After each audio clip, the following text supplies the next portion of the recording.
Break के बाद इस्तकबाल आप सबका प्रोग्राम सलाम जी के आप देख रहे हैं 9:32 हुआ चाहते हैं। बड़ी खबर शुमाली कश्मीर के बारामूला जिले से सामने आ रही है, जहां पर एक ऑपरेशन खत्म होने के बिल्कुल करीब था, लेकिन फिर से इतलात के मुताबिक बारामूला के अंदर इस वक्त दोबारा से सर्च ऑपरेशन के दौरान गोली चलने की भी आवाज सुनाई दी गई है।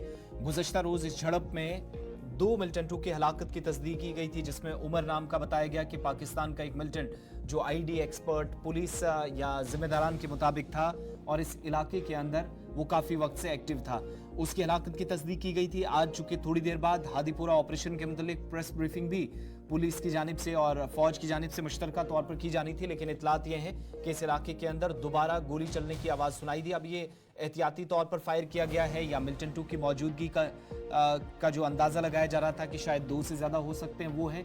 ये सारी बातें थोड़ी देर में क्लियर हो जाएंगी, मगर जम्मू कश्मीर पुलिस और फौज की जानिब से मुश्तरका तौर पर इस ऑपरेशन को अंजाम दिया गया। 2 तस्वीरें आपके सामने कल की, जब मिलिटेंट्स को टेक्नोलॉजी का भी सहारा लिया गया, ड्रोन के जरिए नकलो हरकत को डिटेक्ट किया गया और इन दोनों को मार गिराने की कल ही तस्दीक कर दी गई थी। लेकिन ये ऑपरेशन खत्म होने के बाद तलाशी कार्रवाइयों के मुतालिक या जो सर्चेस चले उस पर अथॉरिटीज़ ने इन्फॉर्म करना था। इस दौरान फिर से ये ऑपरेशन शुरू हुआ है। इरशाद भट्ट बारामूला से हमारे साथ हैं। इरशाद, क्या मजीद तफसीलात हैं इस वक्त हादीपुरा ऑपरेशन को लेकर? बिल्कुल आसिफ, अगर हम इस ऑपरेशन के हवाले से बात करें, क्योंकि शाम देर गए कल जो है ये कंक्लूड हुआ। हालांकि फिर बाद में जो है हमने भी सिक्योरिटी फोर्सेस के जो अफसरान हैं, चाहे फौज या पुलिस के जो आला अफसरान हैं, उनके साथ हमारी बात हुई, तो उनका ये कहना कि उस्मान के साथ साथ जो उमर यहाँ पे मारा गया, हालांकि देखा जाए ये दोनों जो है पाकिस्तानी हैं, ये फायर टेररिस्ट है और बाकायदा तौर पर इनका ये मानना था, क्योंकि इससे पहले भी काफ़ी सरगर्मियों में ये मुलव्वस थे। हालांकि ये यहाँ पे आईडी जो है वो बना रहे थे, आईडी जो मास्टर थे। हालांकि देखा जाए कहीं एक मुकामात पे जो है ये इनकाउंटर में ये फरार हुए और कल जो है ये दोनों मिलिटेंट जो है यहाँ पे हलाक हो चुके हैं। फिर उसके बाद जो है ये कहा गया आज जो है प्रेस कॉन्फ्रेंस दी जाएगी और बाकायदा तौर पर अभी ये बताया जाता है वहाँ पे उस पूरे इलाके में जो है फिर से जो है कोऑर्डिनेट सर्च ऑपरेशन के साथ साथ सैनिटाइज जो पूरे इलाके को किया जाता है, क्योंकि अभी थोड़ी देर पहले हमने एडीसी सोपोर उनके साथ बात की, तो उनका ये कहना है कि फिलहाल जो है वहाँ पे सैनिटाइज जो है वो चल रहा है। अभी इस वक्त जो वहाँ पे कुपवाड़ा की ओर जो गाड़ियाँ जाती थी इस नेशनल हाईवे से, उनको जो फिलहाल रोक दिया गया। कब तक वहाँ पे जो है ये सैनिटाइज ये सर्च ऑपरेशन चलेगा, ये आने वाले वक्त के बाद ही पता चलेगा। फिलहाल अभी थोड़ी देर के बाद जो है सोपोर के इलाके में जो जॉइंट वहाँ पे प्रेस कॉन्फ्रेंस प्रेस ब्रीफिंग दी जाएगी। इसमें बाज़ाब्ता तौर पर डीआईजी नॉर्थ कश्मीर विवेक गुप्ता के साथ साथ एसपी सोपोर या दीगर जो अमला है वो वहाँ पे मौजूद रहेगा और क्या क्या रिकवरी वहाँ पे हुई है। और देखा जाए, बताया जाता है सूत्र के मुताबिक जो उस्मान है ये कई इलाकों में सरगर्म था, हालांकि इससे पहले बहुत शुक्रिया तफसीलात फराहम करने के लिए। ये खबर बारामूला शुमाली कश्मीर से कल से आप लगातार देख रहे थे। इस वक्त फायरिंग की इतलात मौसूल हो रही थी, लेकिन इरशाद बता रहे थे कि एरिया को फिलहाल सैनिटाइज किया जा रहा है और किसी भी तरीके से जब तक दोबारा वहां पर मकामी आबादी पहुंचे या जिन लोगों को कल घरों से निकाला गया था वो नुकसान ना उठाएं, कोई वहां वेपन ना पड़ा हो, कोई वहां पर ऐसा मवाद जो बाद में ब्लास्ट हो, इन खदशात को जाहिर करते हुए इस ऑपरेशन को फिलहाल कंक्लूड ऑलमोस्ट किया जा रहा है। आगे बढ़ते हैं खबर रियासी जिले से, जहां पर तकरीबन 9 जून के बाद एक बड़ी कार्रवाई चली और तहकीकाती अमल जारी था। बड़ी खबर यह है कि पहली बड़ी कामयाबी का दावा रियासी पुलिस और राजौरी पुलिस की तरफ से किया गया है। मिलिटेंटों का एक मुआविन राजौरी से गिरफ्तार हुआ है। हाकिम दीन, उम्र 45 साल, मिलिटेंटों को 3000 रुपए के एवज न सिर्फ पुलिस के मुताबिक इसने पनाह दी, बल्कि साथ साथ रियासी शिवखोड़ी वाले रास्ते पर पहुंचाने में उन 3 मिलिटेंट्स की मदद की जिनने इस हमले को अंजाम दिया। 9 जून को हमले में यात्रा बस पर, जिसमें 7 यात्री, इसके अलावा ड्राइवर कंडक्टर जो लोकल थे, उनकी मारे जाने की तस्दीक हुई थी। खबर आप रियासी से देख रहे हैं। रियासी जिले से आपको तस्वीरें भी दिखाएंगे, हाकिम दीन की तस्वीरें आपको दिखाएंगी जो जिनकी गिरफ्तारी अमल में लाई गई है। और आप सबको याद होगा कि इस 9 तारीख वाले ऑपरेशन में इस एरिया के अंदर 7 यात्री, ड्राइवर, कंडक्टर समेत 9 लोगों की जान चली गई थी और यह वही इलाका है जहां पर ऑपरेशन के बाद मुसलसल कई लोगों को गिरफ्तार भी करने का सिलसिला शुरू हुआ था। और पुलिस अथॉरिटीज ने जाकर अब बाकायदा तौर पर यह कंफर्म कर दिया है कि इस इलाके के अंदर तकरीबन अब तक की जानकारी के मुताबिक 150 लोगों को हिरासत में लिया गया, पूछताछ चल रही है और जिस शख्स को पकड़ा गया है ये राजौरी के एक इलाके से पकड़ा गया।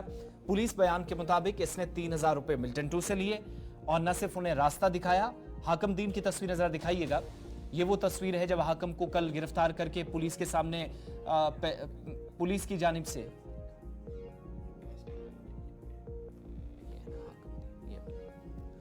हाकम दीन जिसको पुलिस ने गिरफ्तार किया और पुलिस बयान को अगर सही माने तो राजौरी के अंदर राजौरी से रियासी तक लाने में, रास्ता दिखाना और बाकी सपोर्ट प्रोवाइड करने में 3000 रुपए इसको दिए गए और उस मकाम पर जहां पर हादसा हुआ वहां तक रास्ता दिखाया गया।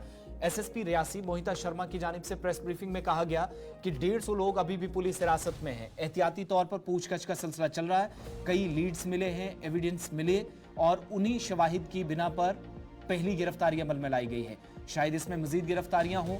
इस केस को अभी भी पुलिस मुकम्मल तौर पर क्लोज तो नहीं कर रही है, लेकिन पहली गिरफ्तारी के साथ 150 लोग हिरासत में हैं, इसकी तस्दीक की गई। एसएसपी रियासी को सुनिएगा और उसके बाद सालाना अमरनाथ यात्रा और सिक्योरिटी पर गुफ्तगू करेंगे।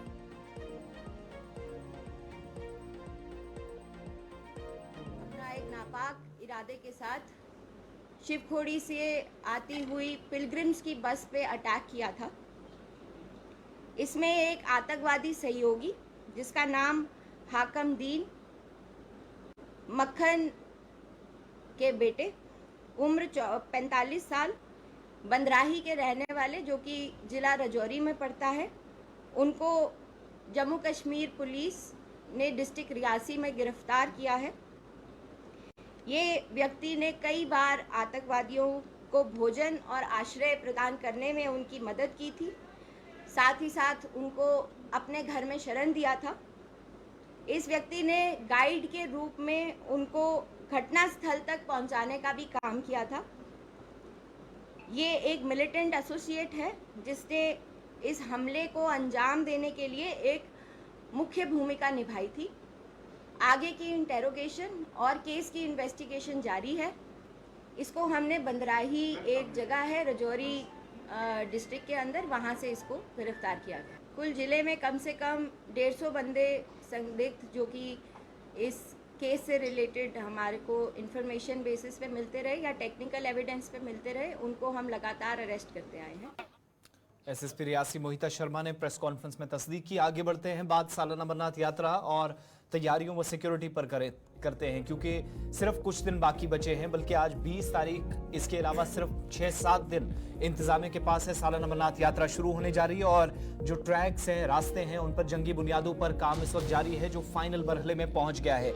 इंतजामिया के बयान के मुताबिक नुनवन बेस कैंप से और बालतल वाला जो ट्रैक है कुछ दिनों के अंदर मुकम्मल तौर पर तैयार कर लिया जाएगा और कुछ तस्वीरें भी हम तक पहुंची उस इलाके से जहां इस दूर दराज बालाई इलाके के अंदर शदीद सर्दी भी पिछले कुछ दिनों के दौरान कुछ एक इलाकों में रही।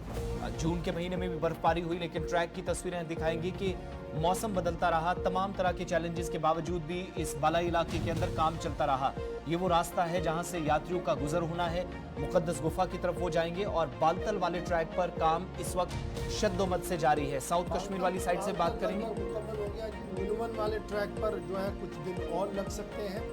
बालतल वाला ट्रैक ऑलमोस्ट मुकम्मल हो गया है। नुनवन वाले कैंप से जो आगे वाला रास्ता है उस पर काम लगातार जारी है और इस बीच सूबाई इंतजामिया ने अपने 2 सीनियर अफसरान शाहिद इकबाल चौधरी जो administrative secretary department of rural development and Panchayati Raj है, उन्हें नोडल ऑफिसर तैनात कर दिया है बालतल जिग से लेकर आगे की ओर। और वहीं पर भूपिंदर कुमार जो administrative secretary public works department है, इन्हें नोडल ऑफिसर लगा दिया है जी पहलगाम एक्सेस के ऊपर। और ये दोनों सीनियर अफसरान की निगरानी में यात्रा को आगे बढ़ाया जाएगा। और ऑफिशियल जब आगे बढ़ रहे हैं तो उसके साथ ये भी कहा जा रहा है कि अमरनाथ जी यात्रा 2024 के हवाले से जो चीफ एग्जीक्यूटिव ऑफिसर हैं श्री अमरनाथ यात्रा के, वो लगातार इन अफसरों के साथ राब्ते में है और लगातार हर दिन अपडेट किया जा रहा है, क्योंकि जून दिन गुजर रहे हैं उतना उतना नज़दीकी जो है वो यात्रा के हवाले से आ रही है। सिक्योरिटी डिप्लॉयमेंट से लेकर दीगर तमाम तैयारियां जो है वो मुकम्मल हो गई। पहली तस्वीरें ट्रैक की आप अपने गुलिस्तान न्यूज़ पर देख रहे हैं। इसी ट्रैक पर यात्रियों को चलना है और चंद दिनों के अंदर अंदर लंगर और दीगर चीज़ें जो है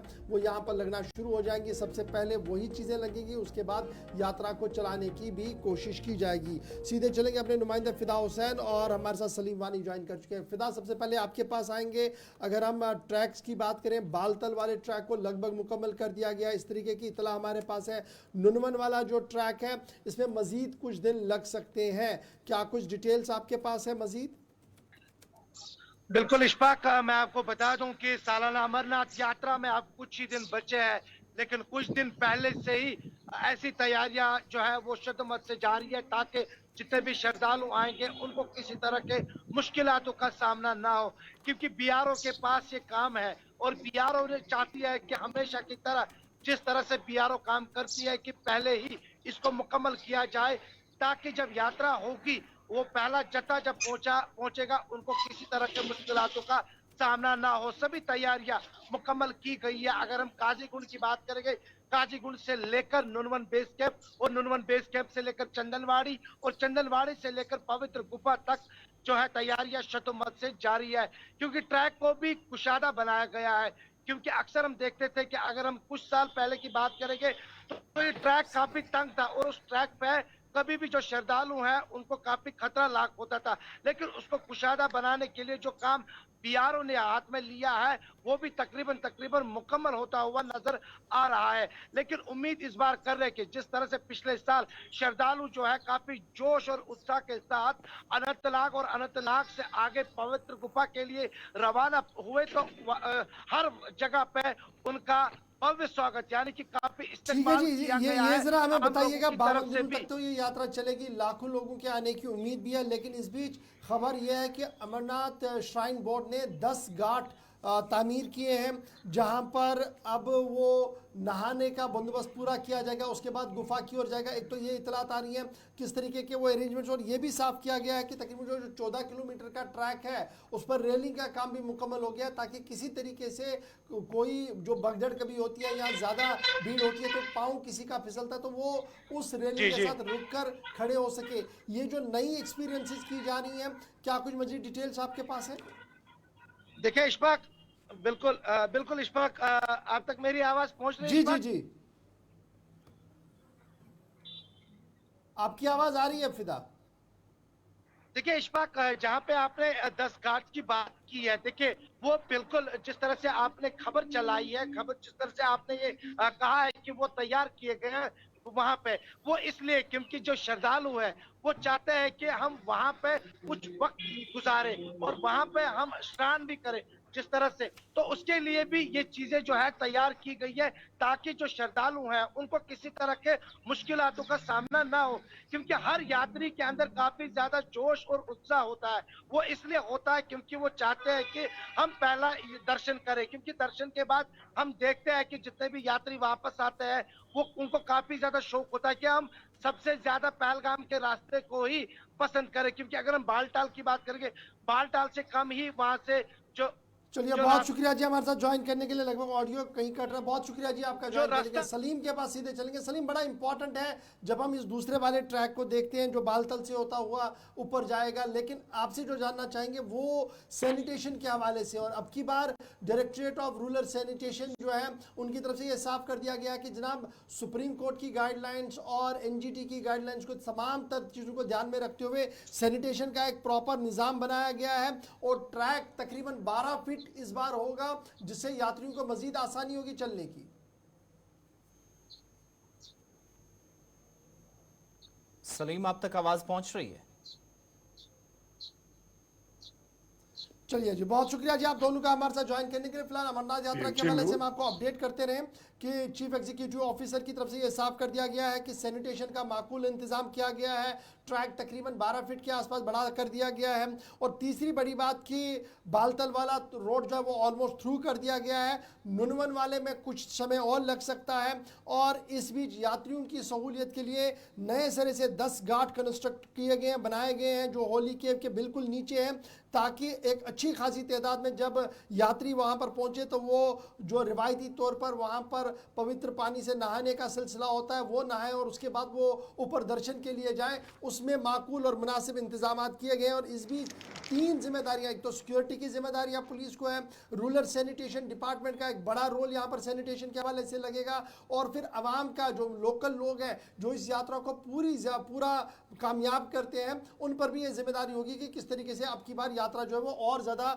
मुकम्मल होकर आगे बढ़े। तो कुल मिलाकर यात्रा का काउंटडाउन भी शुरू हो गया है। श्राइन बोर्ड अपनी तरीके से तैयार है, सूबाई इंतजामिया ने अपनी तैयारियां की है, बीआरओ ने भी अब की बार एक बेहतर काम किया है जो सीधे श्रीनगर के अंदर दोनों रास्तों पर साफ नजर आ रहा है। चलिए, यात्रा के ताल्लुक से बात थी, और अगर कॉलर्स हमारे साथ जुड़े हैं तो कॉल्स भी दे दीजिएगा। साथ साथ आप कॉल करना शुरू करें, चारों नंबर्स टेलीविजन स्क्रीन पर आएंगे, आपके साथ गुफ्तगू शनीद का सिलसिला जारी रखेंगे। लेकिन इससे पहले आपकी कॉल्स आएँ, जब तक आपकी कॉल्स हमारे तक पहुँचती हैं तो बात ज़रा कुछ दीगर खबरों की भी कर लेते हैं। और जम्मू कश्मीर समेत मुल्क की मुख्तलिफ रियासतों के अंदर इसी साल इंतखाबात होने हैं, सभी इंतखाबात की तैयारियां चल रही हैं, अगरचे स्केड्यूल अभी जारी होना बाकी है, नोटिफिकेशन आना बाकी हैं। ताहम बड़ी बात यह है कि दिल्ली के अंदर जहां पर भारतीय जनता पार्टी के लीडरान आज और कल मुलाकातों का सिलसिला जारी रखेंगे, और वज़ीर दाखिला अमित शाह भी मुलाकात करने वालों में से एक होंगे उस काडर के साथ जिसमें 4 से 5 लोग हैं। लेकिन खबर यह है कि जम्मू कश्मीर की कारकर्दगी जो है दिल्ली के अंदर डिस्कस हुई है, मंथन हुआ है, तबादला ख्याल हुआ है, लेकिन लोकसभा इंतखाबात के दौरान पार्टी की जो कारकर्दगी मुख्तलिफ इलाकों के अंदर खराब रही या बाकी पार्टियों को सपोर्ट कश्मीर प्रोविंस के अंदर पर्टिकुलरली किया गया, वहां पर बीजेपी का वोट बैंक कहां गया, किस तरफ गया, गायब क्यों हुआ या कम क्यों पड़ा, इसके लिए भी कुछ सवालों जवाब का सिलसिला पार्टी लीडरान से चला है। वजह बताओ नोटिस जो है वो जारी कर दिया गया है BJP Bharatiya Janata party Kashmir unit Jammu Kashmir unit के लिए, और ये कहा जा रहा है कि भारतीय जनता पार्टी की आला क़यादत ये समझना चाहती है कि पहाड़ी वोट जिस पर सबसे ज़्यादा उम्मीद अब की बार बीजेपी को थी, वो वोट क्यों डिवाइड हुआ, उसके पीछे क्या वजूहत है, जबकि सबसे ज़्यादा काम इस पूरे इथनिक ग्रुप पर किया गया था। इतलात के मुताबिक मिशन 50 का हदफ अब की बार फिर से बीजेपी की तरफ से किया गया है, और प्लान जो है वो ये है कि मिशन 50 के तहत तब तक ये मुमकिन नहीं होगा जब तक तमाम इथनिक ग्रुप्स को आपके साथ ना मिलाया जाए, ना बीजेपी के साथ ना मिलाया जाए। और ये जो वोट शेयरिंग हुई है स्पेशली पुंछ राजौरी अनंतनाग लोकसभा सीट पर, उसको लेकर मंथन हुआ है, और ये कहा गया कि गुजर बकरवाल जो बीजेपी लेड गवर्नमेंट की तरफ से बाज़ाब्ता तौर पर उन्हें स्टेटस दिया गया, और पहाड़ियों को जिस तरीके से स्टेटस दिया गया उसके बावजूद भी ये वोट जो है वो बटा क्यों जो हिमायत याफ्ता उम्मीदवार थे जम्मू कश्मीर अपनी पार्टी के, उनकी जीत दर्ज क्यों नहीं हुई है, इसको लेकर एक बड़ा मंथन हुआ है। और ये साफ कर दिया गया है कि बीजेपी इस पूरे मामले पर जो है वो मरकजी क़यादत को एक डिटेल नोट जो है वो सौंपे, ताकि उन्हें पता लगे कि आखिर ये मामला है क्या पहाड़ियों का मामला। और इस तरीके का मामला पिछले 1 साल से काफ़ी ज़्यादा सुर्खियों में था, जिसके बाद मरकजी वजारत ने बाज़ाब्ता तौर पर उन्हें रिजर्वेशन भी दे दी, और उम्मीदें लगाई जा रही थी कि बड़े पैमाने पर बीजेपी के लिए वोट होगा, लेकिन वो वोट उतना नहीं हो पाया।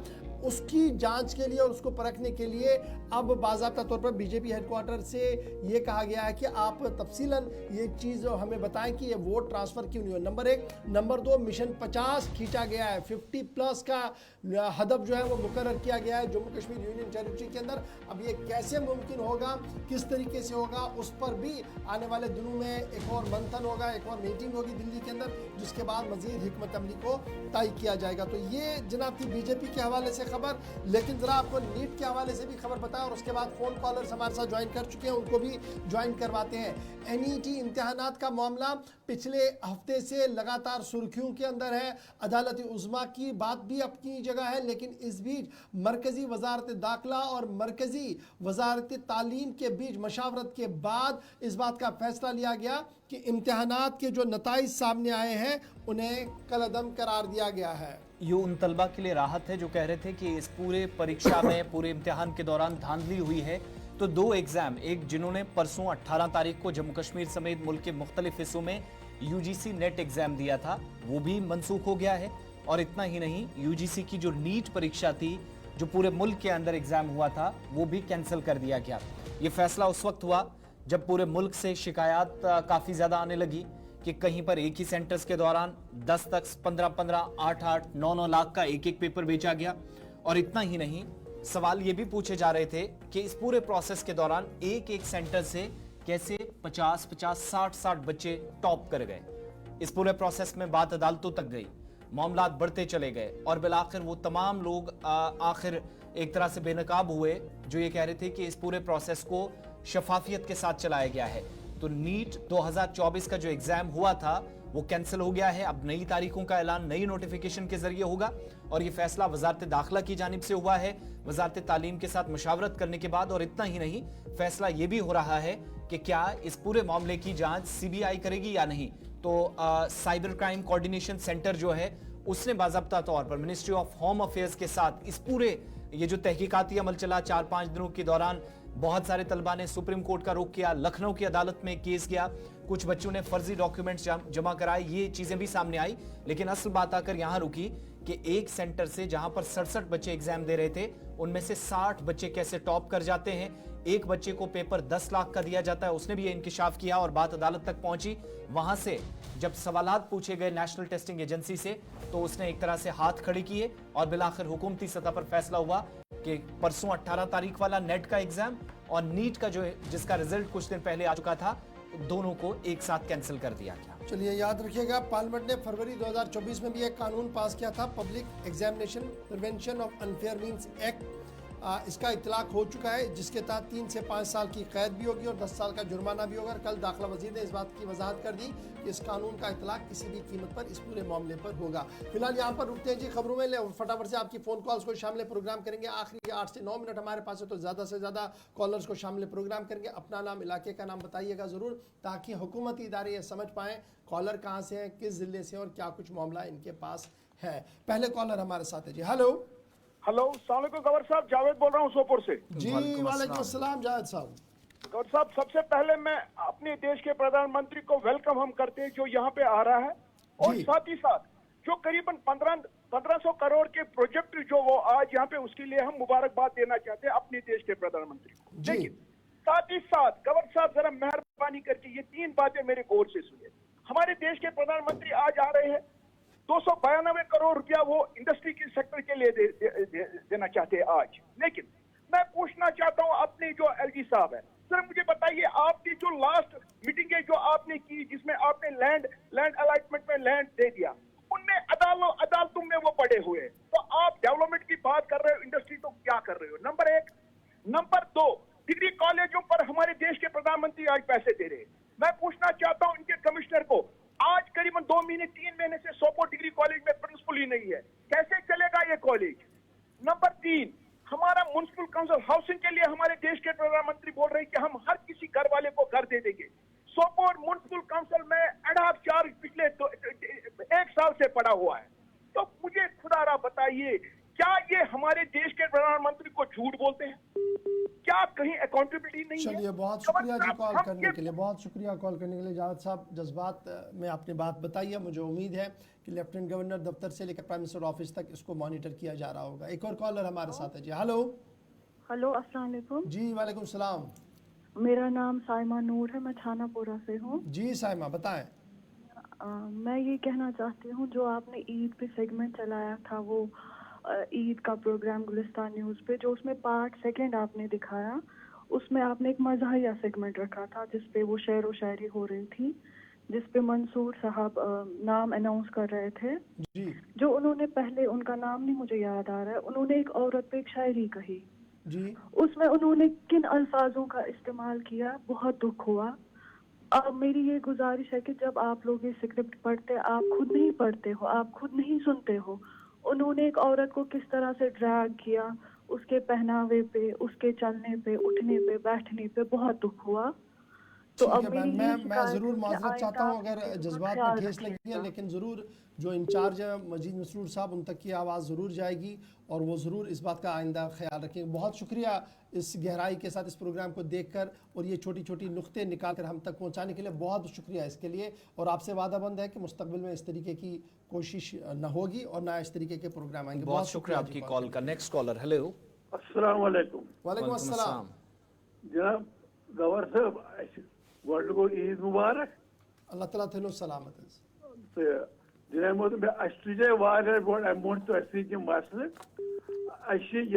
आरवनी पे हाजी मोहम्मद फारूक वाद आरवनी बिचारा पे आरवनी पे हाफिजाबाद तक पे नाव लक्चपोरा तरायक सड़क मैकडम मगर ये एंट्री पॉइंट तथ जरी पे जरी तथ रोक कहीं वजह एंट्री पॉइंट मे वो तम ब्रो वजह क्या एंट्री पॉइंट ना पाया पत क्या वन समनी पा क्या वनो एंट्री पॉइंट तथ कहीं जोन तथ खोड़ रूद पे आग पे तो सह जनरेबल तिथे गई तो दोम चीज अर्ज ये बनो लो अस्पताल नई तर्जु तथ गई तथ लग लच वो मे बसान रुपये कंप्लीट गई सारी बेमो साहबस गई जब सेमो साहबस गई वफाई हेन तक जनाब बसान ना डाट अलबत्ता फर्स्ट एड सेंटर तक ब्रोट चालू सह चलान बेस बिल्डिंग मज नो बिल्डिंग सह तिथे बंद कंप्लीट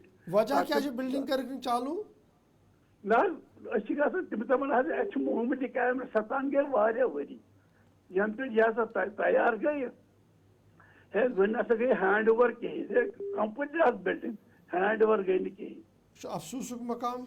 चलो शुक्रिया कॉल करने बाबत, शुक्रिया कॉल कर। एक और कॉलर दे दीजिएगा। हेलो जी, अपना नाम बताएं, कहां से? हेलो, नाम बताएं अपना, कहां से? चलिए, बहुत शुक्रिया आप सभी कॉलर्स का जो लोग कॉल कर पाए, जिनकी बात नहीं हो सकी। कल के प्रोग्राम में जरूर दोबारा कोशिश को जारी रखिएगा। 10 बजने वाले हैं, वक्त छोटे से ब्रेक का है। प्रोग्राम सलाम जेके में बस इतना ही। हम दोनों को इजाजत देंगे, लेकिन इस प्रोग्राम के अलावा भी डिबेट्स, डिस्कशंस, खबरों, तज्जियों और तबसरों का सिलसिला दिन भर जारी रहेगा। वज़ीर-ए-आज़म का दौरा, कल की तकरीब और दीगर अहम तरीन प्रोग्राम और अवामी मसाइल पर मबनी प्रोग्राम गुलिस्तान न्यूज़ पर जारी रहेंगे। बहुत बहुत शुक्रिया।